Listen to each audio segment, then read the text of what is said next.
আমার আজকের রেসিপি ওকড়া কারি, মানে ঢ্যাঁড়সের কারি বা ভেন্ডি যা বলেন না কেন, একটু অন্য ধরনের রান্না। এটা খেতে খুবই সুন্দর, রুটি, লুচি, পরোটা সব কিছু দিয়ে অসাধারণ লাগে। আবার ভাতের সঙ্গেও কিন্তু বেশ ভালো লাগে। যারা ঢ্যাঁড়স পছন্দ করেন না বা ঢ্যাঁড়স খেতে চান না, আশা করি তাদেরও এভাবে করে রান্না করলে এটা খেতে খুব ভালো লাগবে। তো আপনাদের যদি রান্নাটা পছন্দ হয় তাহলে লাইক, শেয়ার, কমেন্ট করার অনুরোধ রইল। রান্নাটা শুরু করা যাক। এর জন্য প্রথমে কিছু বেটে নেবো এগুলো। তার জন্য 3টে টমেটো, আদা 1 ইঞ্চি পরিমাণ, ওই 6-7টা রসুনের কোয়া, আর কাঁচা লঙ্কা হচ্ছে আপনারা যে যেমন ঝাল খান। আমি এখানে 2টো কাঁচা লঙ্কা নিয়েছি, অল্প একটুখানি জয়িত্রী, 2টো লবঙ্গ, 2টো ছোটো এলাচ, আর ছোট্ট একটুখানি দারচিনির টুকরো।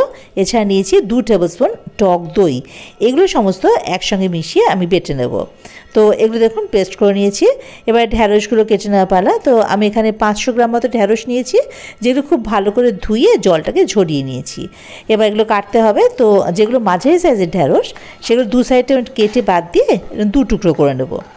আর যেগুলো ছোট একেবারে ঢ্যাঁড়স, সেগুলো আর 2 টুকরো করবো না, জাস্ট 2 সাইড কেটে বাদ দিয়ে রেখে দেবো। আর যেগুলো বড় ঢ্যাঁড়স, সেগুলো এভাবে 2 ধারটা কেটে বাদ দিয়ে 3 টুকরো করে নেব। এভাবে করে সব ঢ্যাঁড়স লম্বা লম্বা করে কেটে নিয়েছি। এবার রান্নাটা শুরু করতে হবে। তার জন্য ওভেনে কড়াই বসিয়ে তাতে সর্ষের তেল দিয়ে দিলাম ওই 3 থেকে 4 টেবিল স্পুন মতো।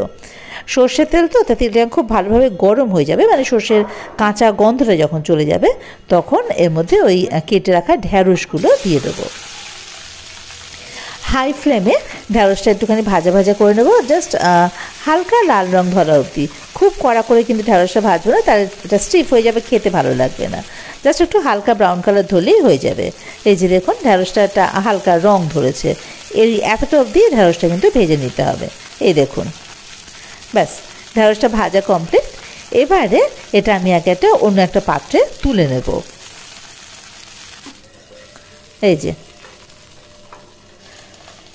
ঢ্যাঁড়স তুলে নেওয়ার পরে এবারে বাকি যে তেলটা রইল তাতে আমি আরও কিন্তু 2 টেবিল স্পুন সর্ষের তেল অ্যাড করব। আপনারা যদি তেল একেবারেই কম খান তাহলে আর তেল যোগ করতে হবে না, ওই যেটুকু তেল থাকবে তাতেই রান্নাটা সেরে ফেলা যাবে। তো আমি এখানে আরও 2 টেবিল স্পুন সর্ষের তেল দিয়ে দিলাম। তেলটা যখন ভালোভাবে গরম হয়ে যাবে তখন এর মধ্যে তেজপাতা ফোড়ন দিয়ে কুচনো পেঁয়াজ দিয়ে দিলাম। এখানে আর কিছু ফোড়ন দেবো না। আর পেঁয়াজগুলো আমি কিন্তু ওই লম্বা লম্বা করে কেটে নিয়েছি। পেঁয়াজটাও একটু হালকা লাল করে ভেজে নেব, খুব বেশি সময় লাগবে না পেঁয়াজ ভাজতে, কারণ খুব বেশি লাল করে পেঁয়াজ ভাজবো না, জাস্ট একটা হালকা গোলাপি কালার ধরে না, ব্যাস ওইটুকুই। এই যে দেখুন পেঁয়াজটা ভাজা হয়ে গেছে। এবারে এর মধ্যে আমি অন্যান্য মশলাগুলো দিয়ে দেবো। প্রথমে দেবো স্বাদ মতো নুন। আমি এখানে 1 টিস্পুন নুন দিয়ে দিয়েছি, আর হলুদও দিয়েছি ওই 1 টিস্পুন। এবারে মিষ্টির জন্য চিনি দিয়ে দিলাম 1 টিস্পুন। আর গুঁড়ো মশলার মধ্যে এবারে ধনে গুঁড়ো, সেটাও দেবো এরকম 1 টিস্পুন। আর জিরে গুঁড়ো দিয়ে দিলাম 1 টিস্পুন। সবগুলো 1 টিস্পুন করেই দেবো। আর দিয়ে দেবো লঙ্কার গুঁড়ো, শুকনো লঙ্কা গুঁড়ো 1/2 টিস্পুন। নুন, মিষ্টি আর এই ঝাল এগুলো আপনারা যে যেরকম খান, মানে আপনাদের স্বাদ অনুযায়ী বাড়িয়ে বা কমিয়ে দেবেন। রঙের জন্য কাশ্মীরি লঙ্কার গুঁড়ো দিয়ে দিলাম 1 টিস্পুন। এবারে সব কিছু একসঙ্গে একটু ভাজা ভাজা করে নেবো, একদম লো ফ্লেমে, কারণ আমি কিন্তু এখানে এতটুকু জল দেবো না। মশলাগুলোকে জাস্ট পেঁয়াজের সঙ্গে ভাজা ভাজা করে নেবো, তাই ফ্লেমটা এতটুকুও বাড়ানো চলবে না। তো এবারে পেঁয়াজগুলো ভাজা ভাজা হয়ে গেলে মশলার সঙ্গে যেগুলো বেটে রেখেছিলাম, ওই টমেটো, আদা বা অন্যান্য মশলাগুলো, সেই বাটা মশলাগুলো এবারে এর মধ্যে দিয়ে দেবো। এবারে কিন্তু বেশ কিছুক্ষণ সময় ধরে এটা কষিয়ে নিতে হবে। মশলা বাটিটা, যার মধ্যে মশলা ছিল আর কি, সেই বাটিটা ধুয়ে একটুখানি জল দিয়ে দিলাম এবার, যাতে মশলাগুলো মানে নষ্ট হলো না আর কি।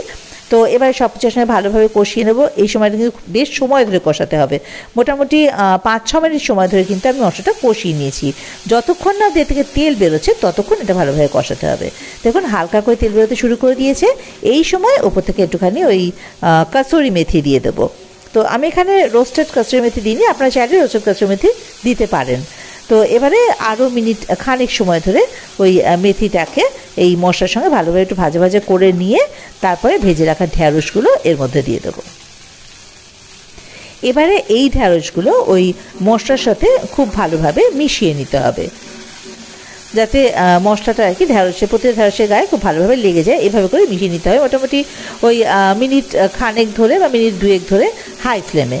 তো দেখুন ঢ্যাঁড়সের সঙ্গে মশলা খুব ভালোভাবে মিশে গেছে। এবার এর মধ্যে আমি একটু জল দিয়ে দেবো, কারণ ঢ্যাঁড়সগুলো সেদ্ধ হতে হবে তো, আর কারি যখন একটু গ্রেভি থাকবে।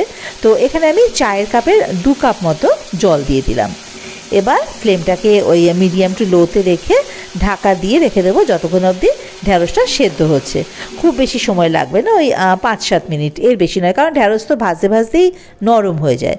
দেখুন 5-7 মিনিট পর ঢাকাটা খুলে দিলাম, ওপরে দেখুন তেল ভেসে উঠেছে, দেখেছেন তো? তো এবারে ফ্লেমটাকে বাড়িয়ে দেব।